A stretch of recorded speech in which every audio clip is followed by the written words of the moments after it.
Thanks, Katerina, and thanks to Public for the invitation to come and speak, and thank you all for coming.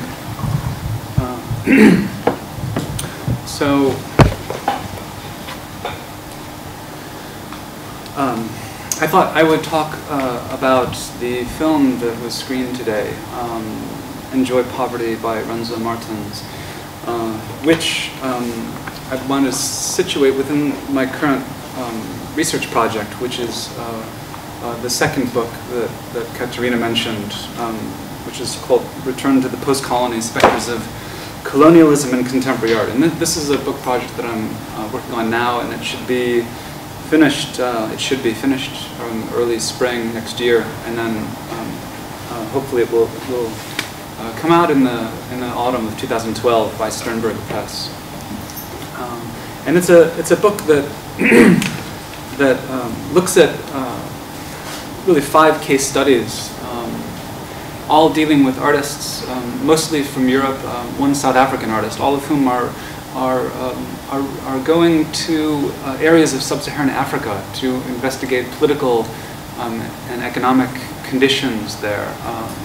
So I situate this in a larger framework of the politics of globalization. How in other words, how can we define globalization, first of all? How can we contest the kinds of political and economic forms of inequality that are occurring today?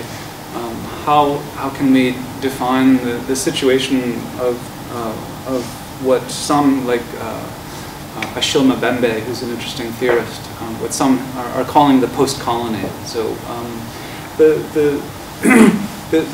the book will begin with the question, why have contemporary artists of the last decade begun to address the specters of colonialism?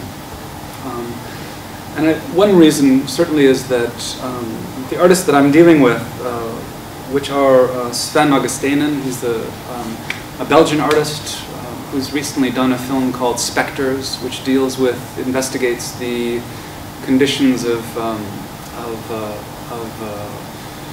the memory of Belgium's colonial intervention in the Congo in the early 60s, when the first independent Prime Minister, Patrice Lumumba, came to power and was soon arrested and assassinated with alleged Belgian complicity.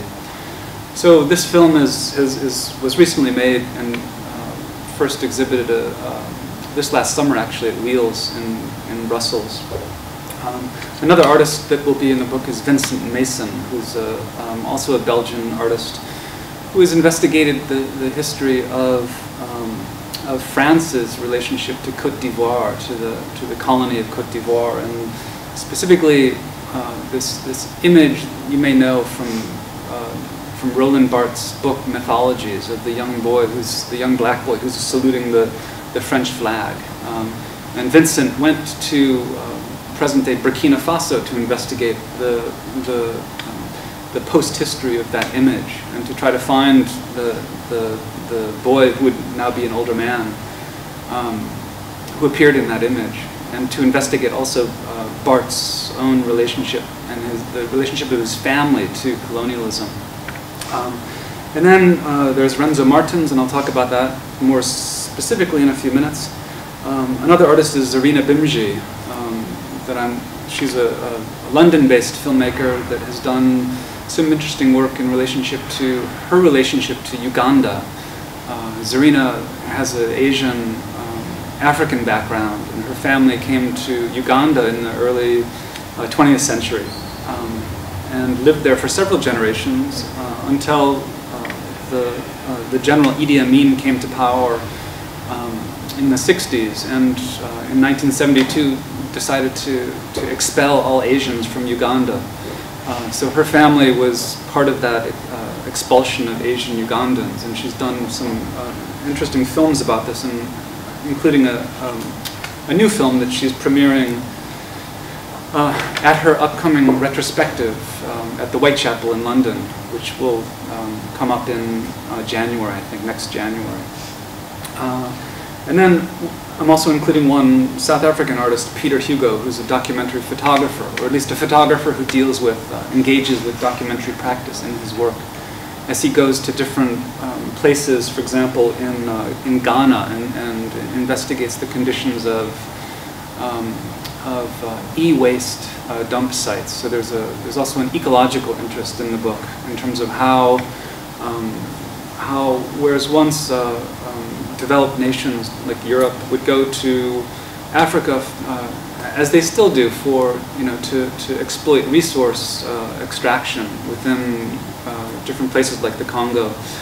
There's also another element of this, which is that increasingly electronic waste is shipped from Europe to Africa to these supposed recycling sites, which are, as you might suspect, not really exactly recycling. It's more of a kind of a very toxic way of dealing with e-waste in places like Ghana that is symptomatic of this larger structure of inequality between Europe and Sub-Saharan Africa. So as such, these projects respond to the imperatives of the present, particularly the claims they respond very critically to the claims of globalization, that globalization is, as we hear again and again, is about freedom and justice and inclusivity. When we look at it, in fact, when we look at it critically, it's exactly not about these things. It's about producing unfreedom or injustice and inequality and exclusivity. So one interesting part of this is that these artists that I'm looking at are part of a generation that were, they were mostly born in the 60s. So right about the time when the majority of African nations were gaining their independence. Around 1960, about 17 African nations gained their independence. And it's recently, last year was the 50th anniversary of many African nations that gained their independence, like the Congo. So it's interesting that this generation of artists are returning in a way. It's a kind of almost a reverse migration. Not that they're moving to Sub-Saharan Africa, but they're returning to investigate the causes of the kinds of inequality and economic destitution and poverty that has inspired so many people from those areas to attempt to migrate to Europe, to come to the advanced world. So I think in that sense it's a very important development of artists who are returning, who are seeking out the circumstances which compel people to want to come to Europe. So it's in that sense, I think it's a very important investigation that these artists are taking on. Okay, so with that said, I'd like to now move on to talk about this film and to place it in context, talk about the politics that the film engages with, and also make some comparisons to some other works of art that I think help to bring out the interesting aspects of the film and also some of the problems. And I wrote a short text about this, and I'm going to go over the text and maybe think out loud about some of the points that I make in this text. So it should be, I don't know, about 30 or 45 minutes, and then we can have a conversation.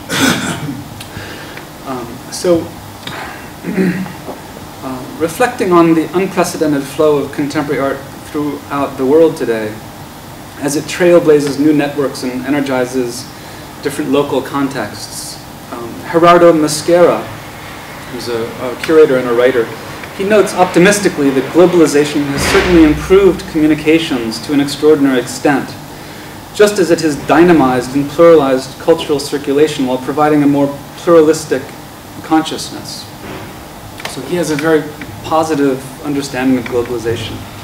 And he may be partly correct, even as he goes on to point out the dark side of globalization, including the reactions to it, including the developments of nationalism and xenophobia and right-wing forms of racism that we're all familiar with, I think, today.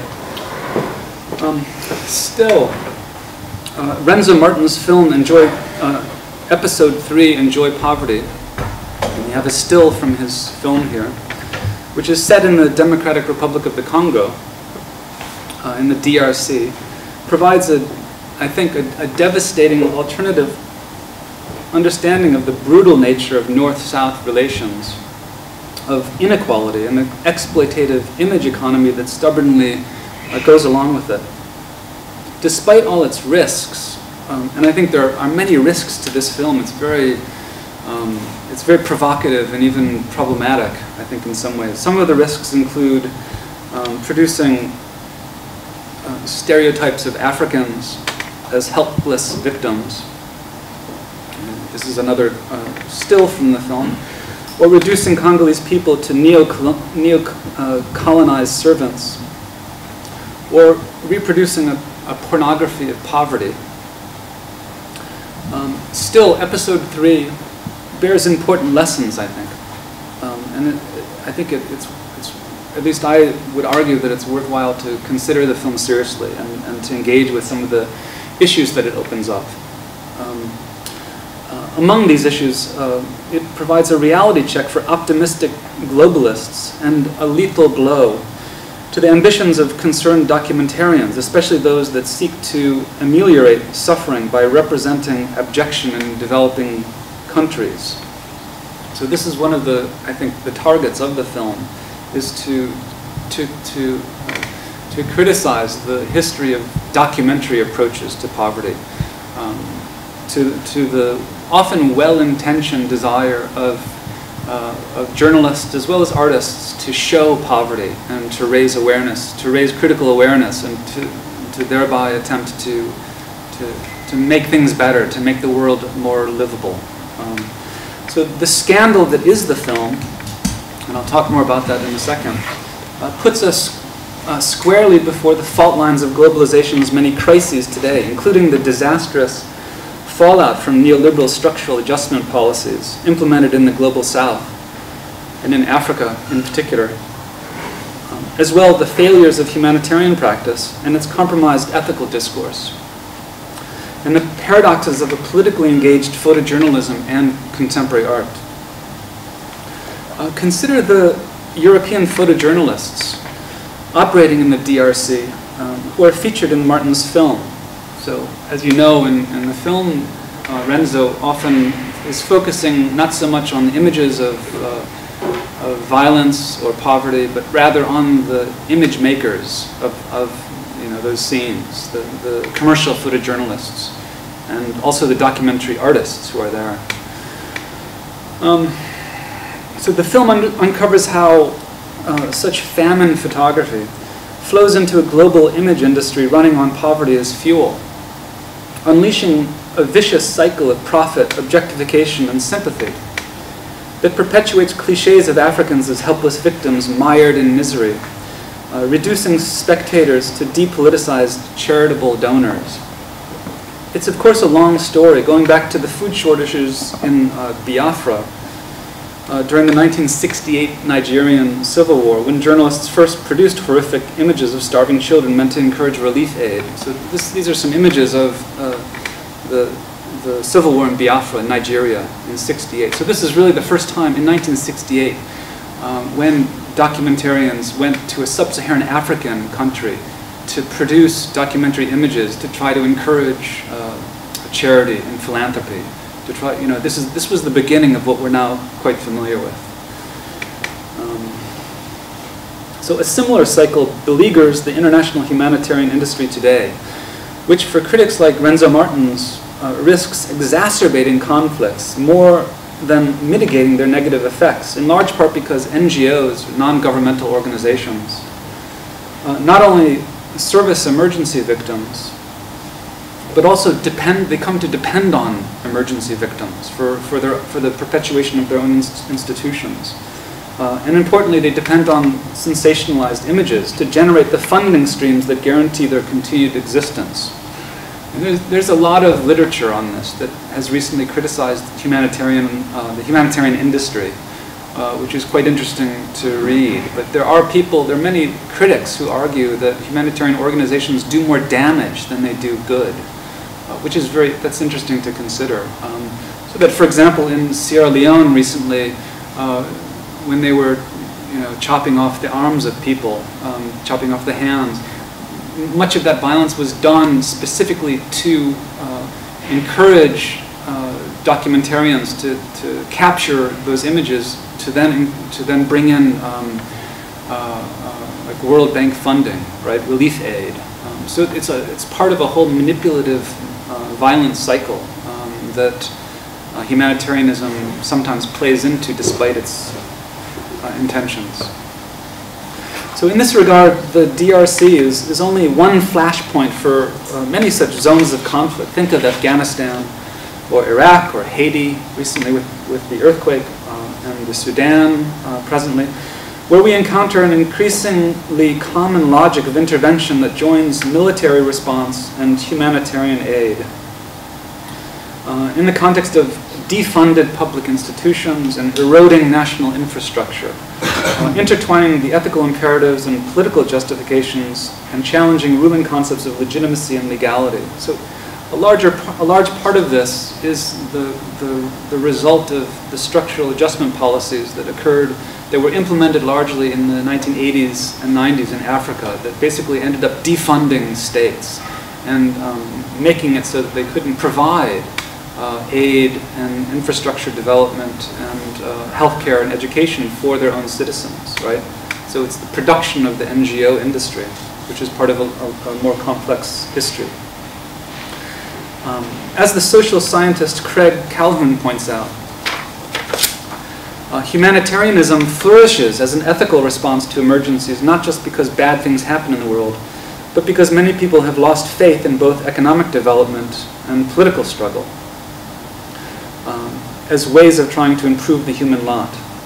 So this is part of an argument that we've moved from a political state of affairs where we would address crises through a political environment to a new condition today, which is turning to the ethical, so that this is exemplified by NGOs and humanitarian organizations that often operate in the guise of political neutrality, right? That's very important for NGOs and humanitarian organizations, that they're politically neutral. They're ethically concerned, but politically neutral. And that allows them to engage with different communities and not be ensnared within political conflicts. Of course, they end up being ensnared in political conflicts, which is part of the problem.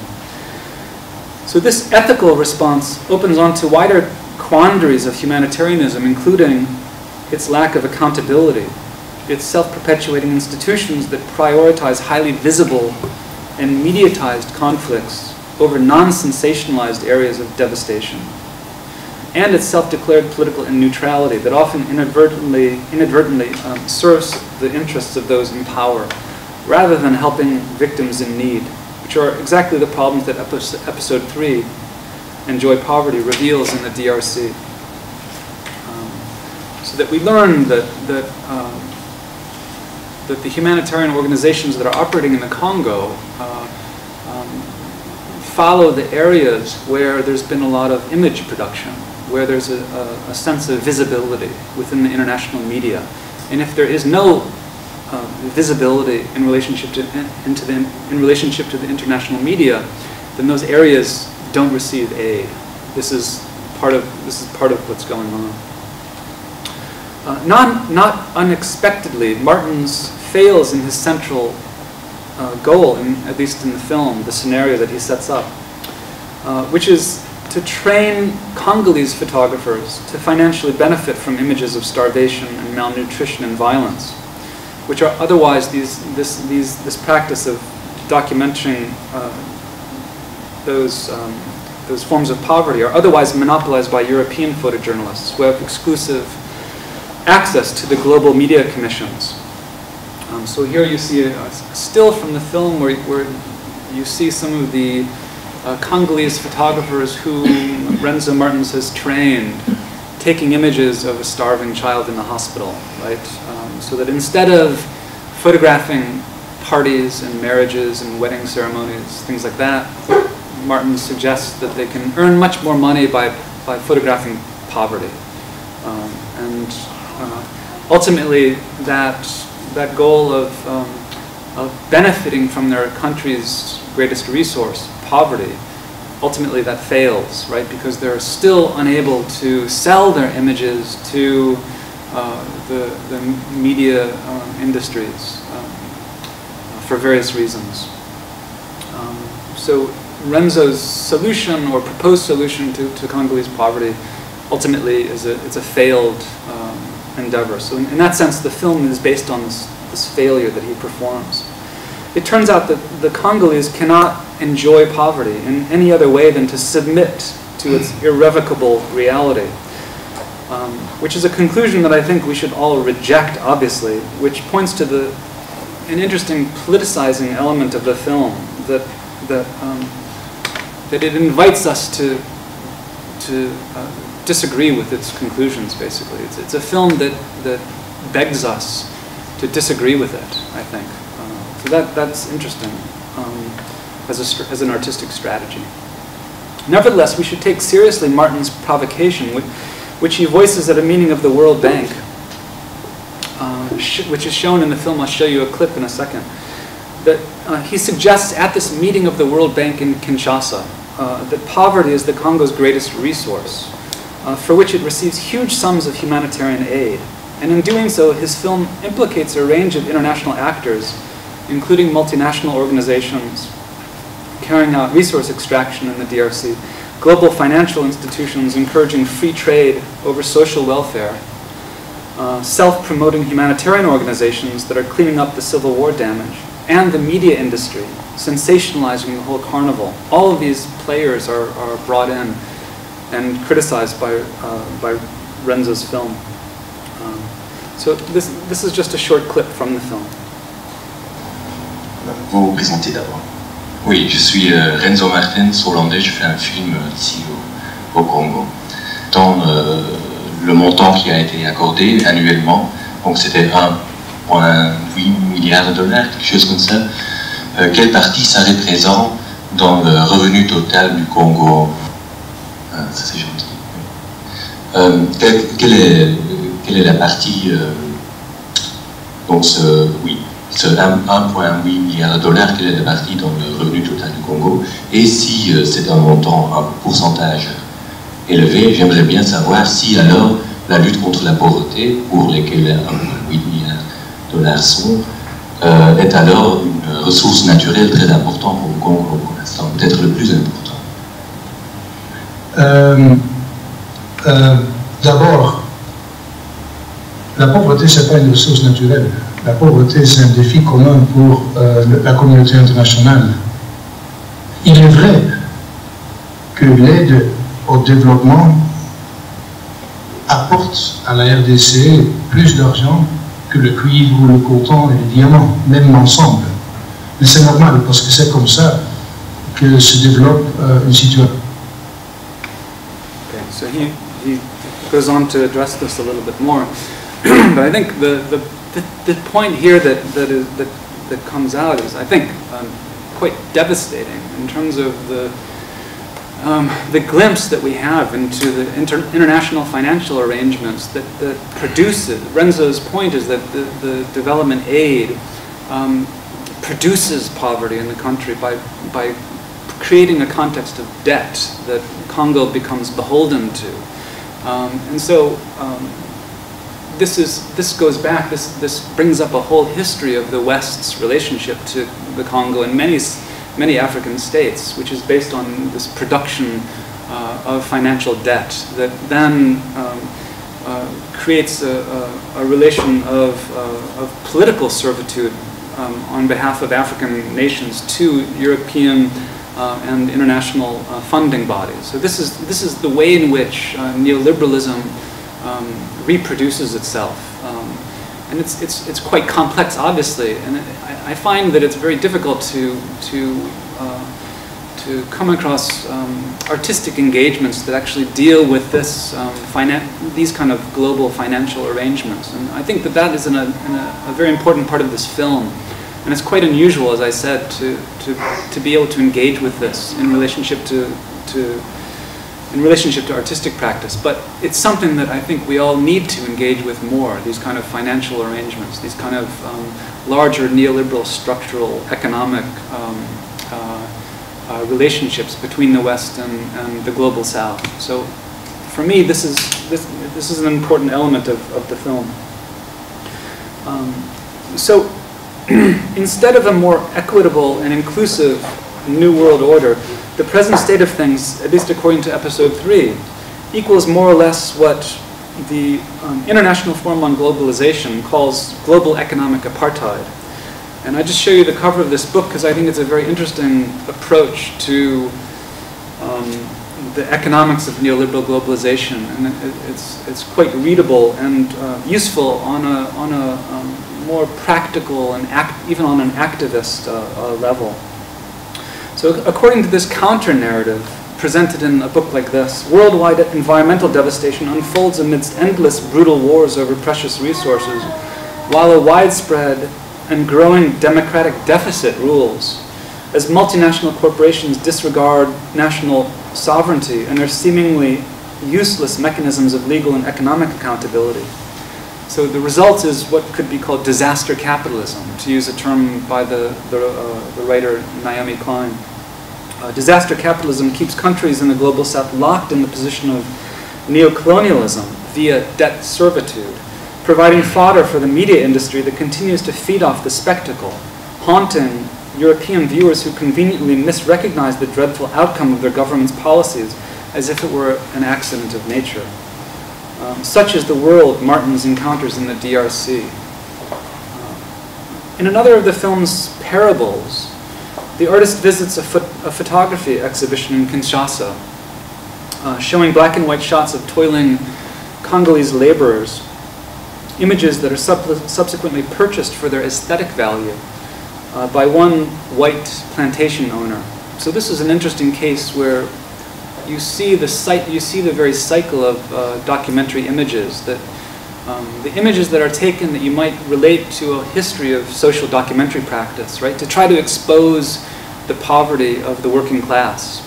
You see those exact images being bought by the plantation owner and appreciated for their artistic value. So this is very interesting. Again, this is a main target for Renzo Martins, and I think it's a very interesting one. That is to show how often well-meaning documentary practitioners end up contributing to a cycle of the production of images around poverty that are then commodified, and then work against their own interests. More than a matter of local scandal, the scene dramatizes a widespread dilemma of contemporary art, that of presenting the politics of aesthetics in contexts that paradoxically perpetuate an exploitative distribution of the sensible. Those are, to use the words of Jacques Rancière. So the context is one of sheer consumerism, of voyeuristic enjoyment, of a false sympathetic proximity to the victimized that grants spectators distance from complicity in the wider situation of generalized economic inequality. The problem is not new. In fact, it identifies art's difficult and long-standing location in a paradox which I think is endemic to liberalism, according to which art offers simultaneously two things. On the one hand, it offers a social cultural progressivism supportive of human rights and individual freedoms and equality in principle, offers concerned expressions of political sympathy with the oppressed. So that's on the one hand. And then on the other hand, it produces a tacit acceptance, or at least the absence of a critique, of the wider economic system that perpetuates the very same social unfreedoms and global divisions against which the freedom and equality is posed. So it's a paradox which has only grown more blatant in recent years. And it's this same context that we can locate the humanitarianism that has exploded since 1989, thanks to the end of the ideological conflicts of the Cold War, and which has supplanted the struggle for political agency and economic justice. As Hito Steyrl, the artist, the Berlin-based artist, has recently observed in this essay in Efflux, what she calls the blind spot of contemporary political art dedicated to global issues is to overlook the often compromised local conditions of its production and display. Right? A situation often, as she writes, reeking of the exploitation of armies of young female volunteers and funded by politically unsavory benefactors such as multinational banks and arms dealers. Right? So that the local context of artistic display is overlooked so that artists can deal with far away political problems. So as she writes, we could try to understand art space as a political one instead of trying to represent a politics that is always happening elsewhere. I think that she's surely right to point out this negligence, but it's, in my view, it's a false choice. I think we can and must work on multiple fronts, not just one or the other. Which is the significance, again, of Renzo Martin's work. That is to critically locate political images in networks of consumption and distribution that support forms of inequality, putting himself in the midst of those networks and its contradictions and failures. So that when he walks around, and much of the time he's holding the video camera pointed at his own face, this is, I think, a very important self-reflexive act, right? He's trying to, instead of, going along with the conventions of documentary practice of imaging the destitute and those who are starving or who are suffering, instead of producing more images of the suffering and producing what some have called a spectacle of misery, right? He instead reverses the camera to focus on himself. So it's a self-critical intervention in the role of the image makers in relationship to poverty. And that's what is, I think, so important and interesting about this film. It's also important to resist the potential reductiveness of the critique that Hito Steyerl makes. Even I like her work very much, but I think this one point of hers, I have a problem with it. So the potential reductiveness is that politically conservative contexts and funding bodies and commercial institutions somehow completely determine, as if by necessity, the meaning of art, or that politically engaging work cannot operate in unanticipated or strategic ways against the very contexts in which they find themselves. Right? Consider a recent comment by the Bidoon, the magazine dedicated to the Middle East, Bidoon. So consider a comment the Bidoon editor Negar Azimi made recently, where she writes this. She says, "What is the good of engaged art, whether it take the form of governmental critique or institutional critique or otherwise, when it is subsumed back into the system?" Right? This is a common criticism of critical political art that one hears a lot. But who's to say that such work, no matter where it is presented, cannot inspire, nevertheless, a politicization amongst unexpected viewers or contribute to unsuspected alliances with social movements outside the gallery, or even inspire protests and manifestations? The problem with arguments like Negar's, also someone whose views I like very much, otherwise, but the problem with this specific argument is that they endow the so-called system with a seemingly omnipotent power of co-optation. The problem is that they end up serving that very power by making that criticism, inadvertently licensing reactionary attacks on art's political ambition, as if we should just abandon the political ambition of artistic practice, which is obviously very problematic. Certainly it's an accomplishment of Martin's art. By the way, that one interesting book that deals with the shifting frames of references when it comes to artistic practice and images. The image regime is Judith Butler's Frames of War. She talks about the images that came out of Abu Ghraib, right? These are images that were, they were made in the context of objectifying people. They were kind of a mechanism of torture themselves, the images of prisoners.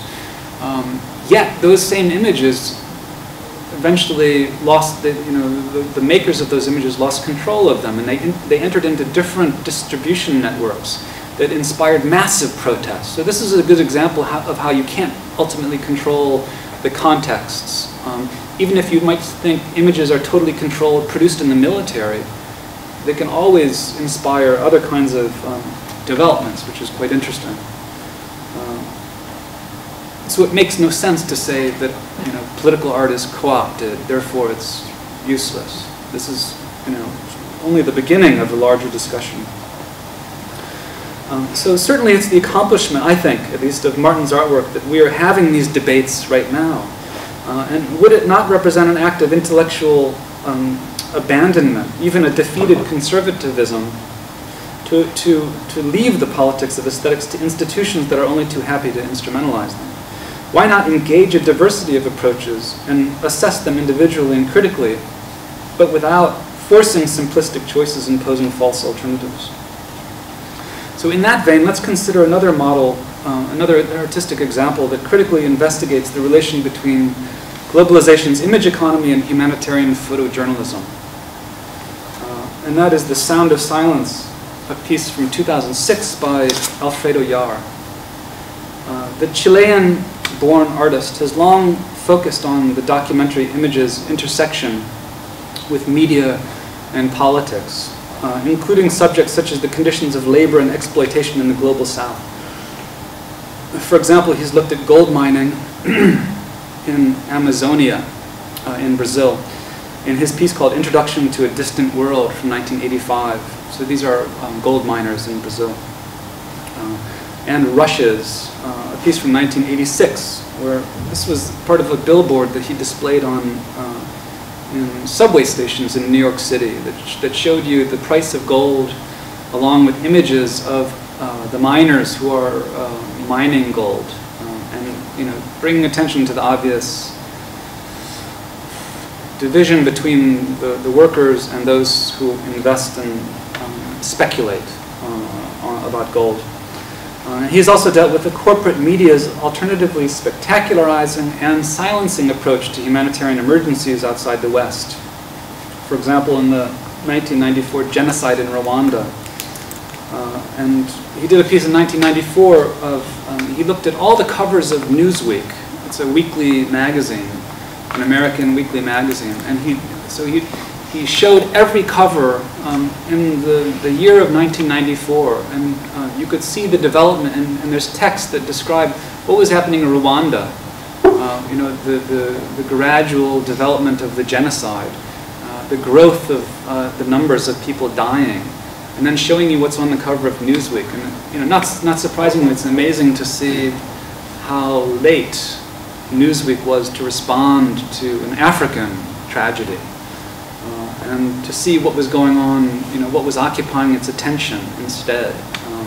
Like the O.J. Simpson scandal was one event that Newsweek thought was more important and more newsworthy than the genocide in Rwanda, which is incredible.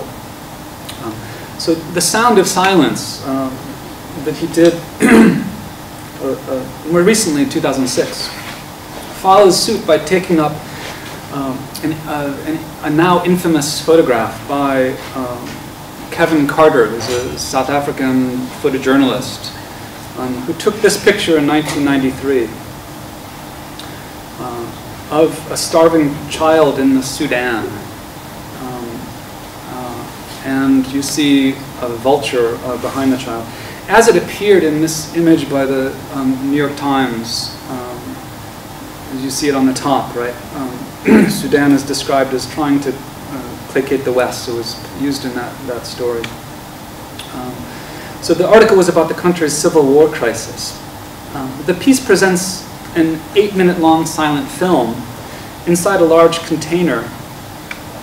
The spatial arrangement offers a carefully controlled viewing experience, beginning with a wall of fluorescent lights placed on its exterior, which blind viewers as they enter a dark architectural space, followed by a green light when they can enter into the building. So Alfredo Yar is very aware of this image. He doesn't simply want to show it. He's aware of he's very skeptical of even looking at the image. So it's a very choreographed viewing experience that he sets up to try to bring about a critical relationship to this image, to this very disturbing image. So inside, you come across a running text which is presented in a typewriter-like font, as you see here, which recounts Carter's life as an anti-apartheid South African photojournalist, and tells about his experiences taking the photograph of the malnourished little Sudanese girl who was appearing on the ground while she was being stalked by a hungry vulture in the background. The photographer waited, as we learned from this tale, the photographer waited 20 minutes to capture that image, hoping in vain that the creature would spread its wings before he finally clicked the camera shutter and chased the bird away. So according to Yar's account, he then, after he took the image, he sat down under a tree, lit a cigarette, talked to God, and cried. The film projects the ghastly image for an instant on the screen, and then curtailing the viewer's time to act as a voyeur, but also, after the strobe lights, surprise viewers with a flash of light. So there's this continual attempt to blind viewers and to objectify them instead in the act of viewing. And we learn also that no one knows what happened to the child. Just some background information. When the photograph appeared in the New York Times, the article didn't explain what happened to the girl, and it produced a massive response by readers who wanted to know how can you show this image and not tell us what happened to this girl, and how could the photographer stand by and even take this image, right? It raised all these ethical questions about photojournalism. How could he wait 20 minutes while this girl is starving on the ground, right? And this was part of the controversy that the image created. So my question, how does one relate to such an image in the art gallery context? And to Carter's own ethical dilemma, whether to give immediate assistance to the girl in need or cruelly to withhold that assistance in order to make the most powerful image that he could in the hope of generating international assistance for Sudan's crisis. Right? That would be the photojournalist's argument for why one would stand by while suffering is happening before his eyes. So was Carter, as some people pointed out, was Carter not himself another vulture on the scene? And do gallery visitors not become more vultures in turn by even looking at the image? Clearly, Alfredo Yar's work deals with exactly these thorny questions. For Jacques Rancière, who's written about this piece, Alfredo Yar's work brings about what Rancière calls a different way of looking, by creating what Rancière terms a disruption of the normal relationship between textual images and visible forms. The artist constructs spaces where a completely new interweaving of words and forms can give mass death or mass exile its resonance. So the solution to the problem of media's spectacle of misery is not to look away, at least for Rancière, but rather to look again, but in a different way. As he says, the accusation of aestheticizing horror is too convenient. It shows too much ignorance of the complex entanglement between the aesthetic intensity of the exceptional situation taken in by the gaze and the ethical or political concern to bear witness to the horror of a reality nobody is bothering to see. So this is interesting because this is a familiar criticism of these kind of images, that they aestheticize horror. They create striking, compelling visual images of other people's misery. And Rancière argues that this is not a problem. In fact, we need to look more at these images, not to be voyeurs, but to be critical, engaged participants in the construction of meaning and interpretation. So I would agree that I think this ethical questioning is important. But the problem, I think, for me, is that Rancière doesn't go far enough. It's also urgent, I think, to identify the wider framework in which such images circulate, and to move toward a systemic critique of humanitarianism in the media industry. Images like Carter's reproduce images of famine that motor crises, most notable when perpetrators stage a spectacle of violence for cameras precisely to get aid. as has happened recently in the Sudan and in Sierra Leone and Zaire and Somalia. So once we position ourselves as spectators and accept the ethical terms of the demand made on us, to be appalled at the horror or to sympathize and to bear witness, we've already been sucked into the logic of humanitarianism and risk becoming complicit in its larger situation. So in this sense, I think it's significant that the Sound of Silence points out as well, following Carter's grief-stricken suicide. The photographer killed himself months later after this scandal broke for this image that he put in the New York Times.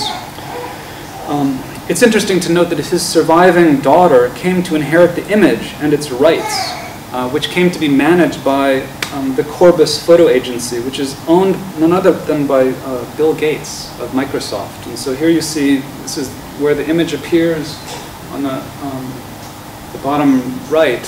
And this is the image archive of the Corbis images, which they own tons of media images. So if you want to reproduce this, you would have to pay the Corbis industry. And this is part of, again, the commodification of images of poverty that occurs. So I think Alfredo Yar doesn't go far enough. This is the larger institutional structure of the flow and commercialization of images of poverty that we need to look at. And I think Renzo Martin's film does this in a more developed way. In a recent panel discussion on what was called poverty pornography, that characterizes so many journalistic and artistic documentary approaches to Sub-Saharan Africa, the theorist Achille Mbembe, he's a Cameroonian writer who's very interesting. He questions why such stereotyping and demeaning images continue to circulate and command attention. Right? Why do they? Considering Martin's and Yar's work, it becomes clear that what drives the industry is the conjunction of liberal humanitarian concern and neoliberal capitalist incentive.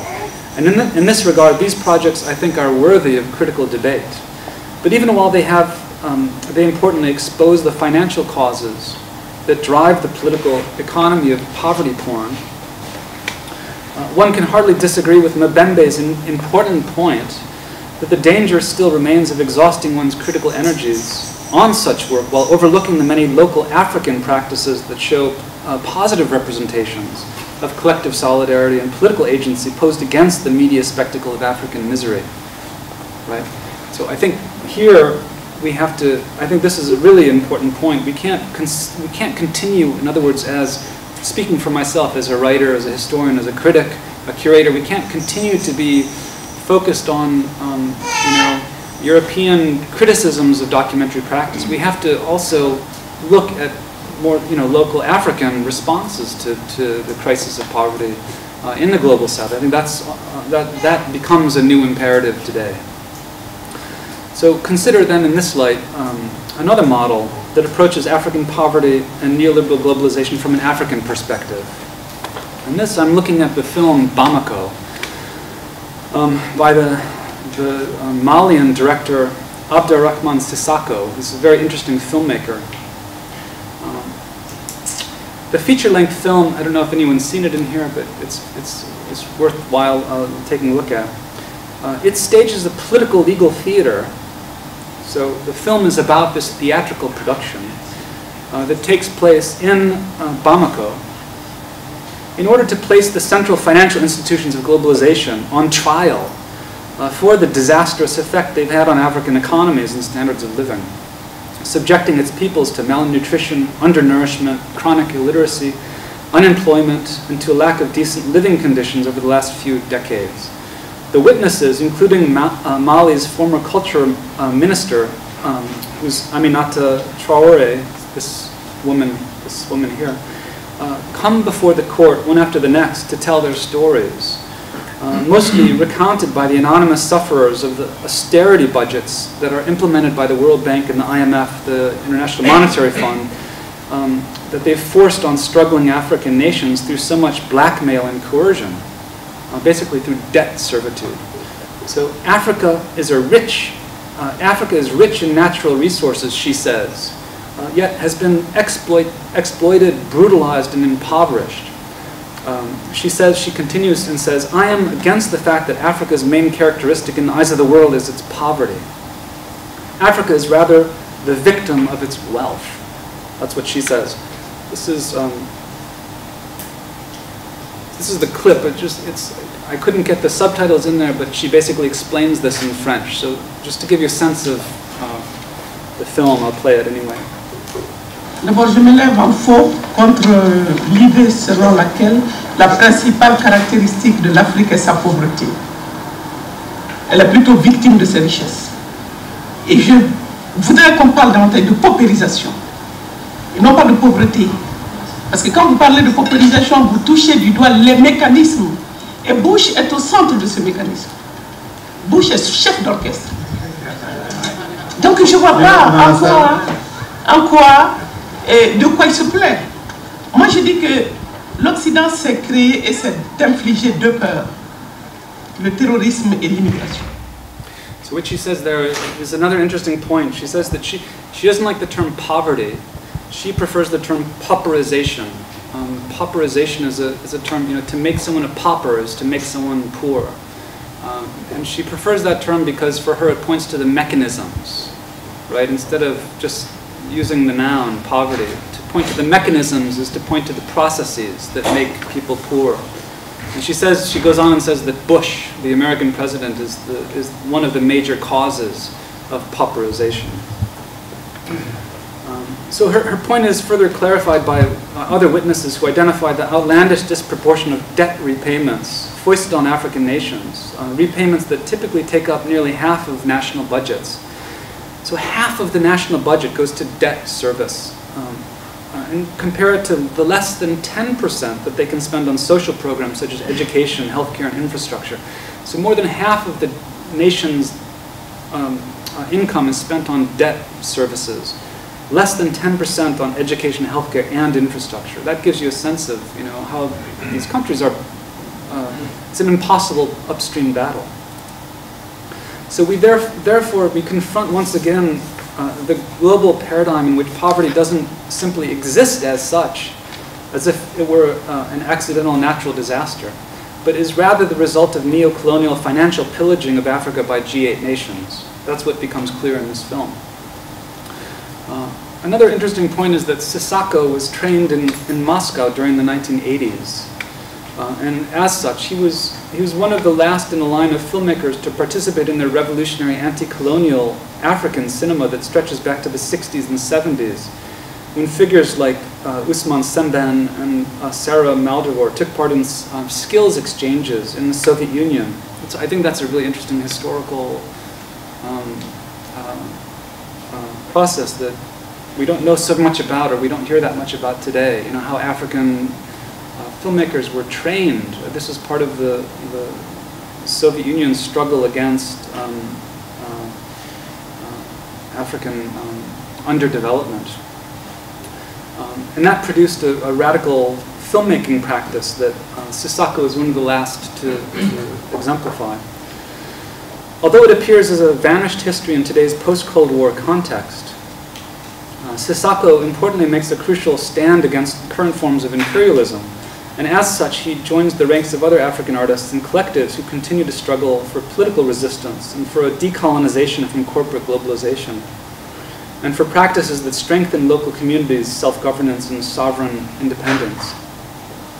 Rather than perpetuate the image economy of African poverty, Bamako generates a community space of politicization directed against global financial arrangements, a space that animates local protest culture and activism against the World Bank and the IMF.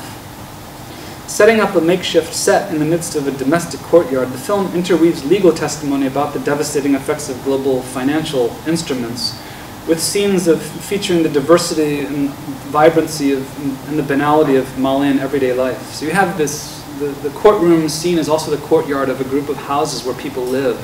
And you see images of everyday life. It's very strange, a little surreal, but you see images of everyday life coming right into the mise en scène of the courtroom drama. So the two, everyday life and the legal this legal theater overlap in interesting ways. In other words, the film goes beyond the negative fatalism of media and artistic stereotypes that someone like the curator Okuyan Wazer calls Afro-pessimism. That is, the way that Africans are typically depicted as suffering poverty or malnutrition or violence or warfare.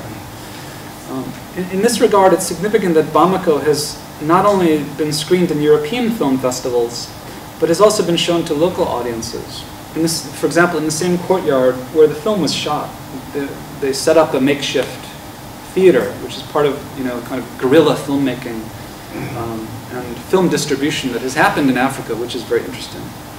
That other filmmakers like Ousmane Sembène have also done. So in other words, the film transcends the divisions between North and South and attempts to build political solidarity across those borders. These still emerging trade routes and communication networks, including the South-South axis that Gerardo Mascara calls attention to and says that they need to be further developed, pose fresh possibilities for the circulation of imagery and information that can join transnational political alliances and artistic sharing across the growing geographical divisions of political, economic, and social inequality. Especially in the context of the ongoing right-wing movement of European and American political discourse and the widening gaps between North and South. It's crucial, I think, to develop these connections toward a transformative political project, one of social and economic justice, rather than allowing the forces of homogenization and economic inequality and anti-democracy to continue unchallenged. If Martins and Alfredo Yar identify the barriers, Sissako points a way forward. At the end of Bamako's trial, the court aptly sentences, so the result of the legal trial is the court sentences the World Bank and the IMF to serve humanity for perpetuity, for forever, and in fidelity to their original mandate, which is to foster long-term development and poverty reduction.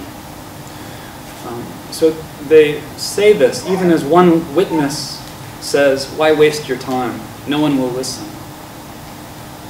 Thank you.